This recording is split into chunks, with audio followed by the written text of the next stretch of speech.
आपने ये बोला कि मन नहीं लग रहा था। मन नहीं लगेगा तो हम लोग नाचने गाने के लिए थोड़ी है, आपका मन लगाने के लिए। हम तो आपका साथ ना देने के लिए थे कि जो काम आप बोलते थे असंभव है उसको हम लोगों ने मुमकिन करके दिखाने का काम किया। हम तो नहीं आना आपके साथ आना चाहते थे, ये बात हम आपको कहे भी थे। और बिहार की जनता ये जानना चाहती है कि आखिर ऐसा क्या कारण है कि आप कभी इधर रहते हैं कभी उधर रहते हैं। ये आप सोचे थे कि नहीं विजय बाबू? अरे आपके दिमाग में आया था कि आप एक टर्म में स्पीकर भी, डिप्टी सीएम भी और नेता विरोधी दल भी आप बन गए। तो इसके लिए आप तीनों लोगों को विशेष तौर पे हम बधाई देना चाहते हैं। माननीय मुख्यमंत्री जी हमारे लिए आदरणीय थे, हैं और हमेशा रहेंगे। हम इनकी इज्जत हमेशा करते आए हैं और करते रहेंगे। और हम तो कई बार इनके नेतृत्व में काम करने का मौका मिला और हम लोगों ने काम किया मिलकर के, इसमें कोई दो राय नहीं। आगे हम सारी बात को भी हम अपने आप लोगों के समक्ष जो है रखने का काम करेंगे। अब कई बार माननीय मुख्यमंत्री जी जो हैं इस बात को बोलते रहे हैं कि तुम मेरा बेटा जैसा हो, कई बार बोलते हैं और हम भी अपना मानते हैं, अपने गार्जियन मानते हैं। और आप लोग भगवान राम की चर्चा करते हैं, हम आप सबके मन में तो राम है ही, शांति शांति, लेकिन एक बात समझना पड़ेगा, हम तो नीतीश जी को एक दशरथ जो पिता है उनके रूप में ऐसा गार्जियन मानते हैं कि भाई कई बार जो है इन्होंने कई बार आप लोगों के सामने भी बोला अब तो यही करेगा, यही आगे बढ़ेगा। तो चलिए नौजवान लोग ना आगे बढ़ेगा, आगे काम करेगा। लेकिन कई बार मजबूरियां रही होंगी इनकी, जैसे दशरथ की मजबूरी थी, राजा दशरथ की, कि राम को जो है वनवास जो है भेज दिया गया। लेकिन उस बात को हम मानते हैं कि हम वनवास नहीं आए हैं, बल्कि हमको इन्होंने भेजा है जनता के बीच उनके सुख और दुख के भागीदार बनने। पहले बार ही अपने से दूर किए, वो भी क्या मजबूरियां रही हमको नहीं पता, ना आपको पता, किसी को नहीं पता क्या मजबूरियां रही। लेकिन इन्होंने जब पहली बार जब दूर किया तो एक ही बात निकल के आया। क्या बात निकल के आया कि आप जो है एक्सप्लेन कर दीजिए, आपके ऊपर जो है मुकदमा है, केस है। जब दोबारा जब इन्होंने अपनाने का काम किया तो इन्होंने कहा कि सब बीजेपी वाला सब फंसाने का काम करता है, ईडी और सीबीआई लगा देने का काम करता है। देखिए हम तो आपको इज्जत देते हैं और आगे भी देते रहेंगे, लेकिन ये बात समझना पड़ेगा।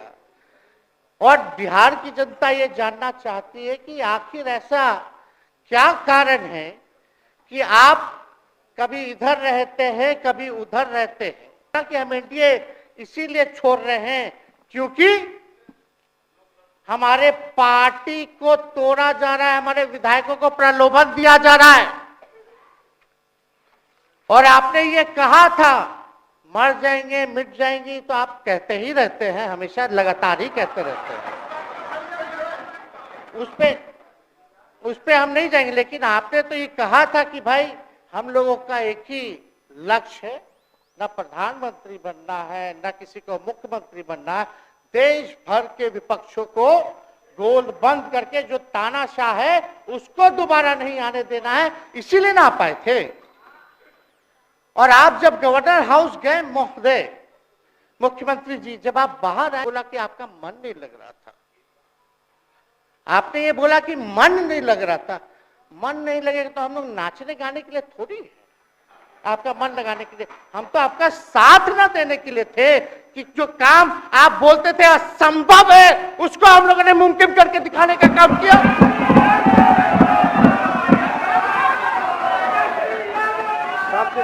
आपने 2020 के चुनाव में क्या कहा था? झूठ मत बोलिएगा। देखिए, हम आप लोग से उम्र में छोटे हैं। अपने बाप के पास से लाएगा, जेल से पैसा लाएगा, नौकरी बांटेगा, और संभव है। क्या बोले थे? और हमने उस समय चुनाव के दौरान रोजगार पर विशेष तौर पे हमने बोला था, हमने साइंटिफिक अध्ययन किया, रिक्त पदें हैं इतनी इतनी है, उसको हम लोग जो है भरने का काम करेंगे। हमको दुख इस बात का नहीं है कि हम लोग विपक्ष में आ गए, हमको तो खुशी है कि उन 17 महीनों में जो देश में किसी सरकार ने नहीं किया, उसको हमारी महागठबंधन सरकार ने करने का काम किया। आप बताइए, आपको याद होगा जब आप बीजेपी को धोखा देना चाह रहे थे, हम तो नहीं आना, आपके साथ आना चाहते थे। ये बात हम आपको कहे भी थे कि हम तो नहीं आना चाहते हैं मुख्यमंत्री जी, लेकिन देश भर के सभी नेताओं का दबाव है कि भाई एक बार 2024 के चुनाव में हम लोग एकजुट हो जाएं और एकजुट होकर के मोदी जी को हराने का काम करें। तब हमने क्या कहा था मुख्यमंत्री जी, याद है? विजय जी हैं, आप भी सामने हैं। हम कहते मुख्यमंत्री जी, हम सरकार में नहीं आएंगे, हम बाहर रह करके आपको समर्थन देंगे और आपकी सरकार को कोई खतरा नहीं होगा, आप चलाइए सरकार, निफिक्र होकर के चलाइए, क्योंकि हम लोगों का भी लक्ष्य है कि भाजपा को देश से भगाने का काम करे। उस सांप्रदायिक शक्तियों को, जो विचारधारा है, जो समाज में जहर बोने का काम करती है, उसको हम लोग भगाने का काम करें। इसीलिए ना हम लोग एक साथ आए थे, और तो कोई कारण नहीं था। अब हम को बताना हम नहीं चाहते हैं कि दशरथ तो नहीं चाहते थे राम वनवास जाए, लेकिन कई जरूर चाहती थी कि राम जो है वनवास चले जाएं। मुख्यमंत्री जी, आप हमको बेटा कहे हैं, हम चाहते हैं कि आप लंबी उम्र रहिए और जो सिलसिला आपने चलाया था उसको जरूर आगे चलाइए, उसमें हमारा समर्थन रहेगा। रोजगार बांटिए, नौकरी बांटिए, जो गांधी मैदान से आपने ऐलान किया था, लेकिन केकई को भी पहचानिए, कौन कौन केकई बैठा हुआ है आपके पास। सम्राट चौधरी जी पगड़ी पहनते, फालतू अगर पहनते हैं, उतारने का बात करते हैं। इस सब को फिल्म का शूटिंग चल रहा है महोदय।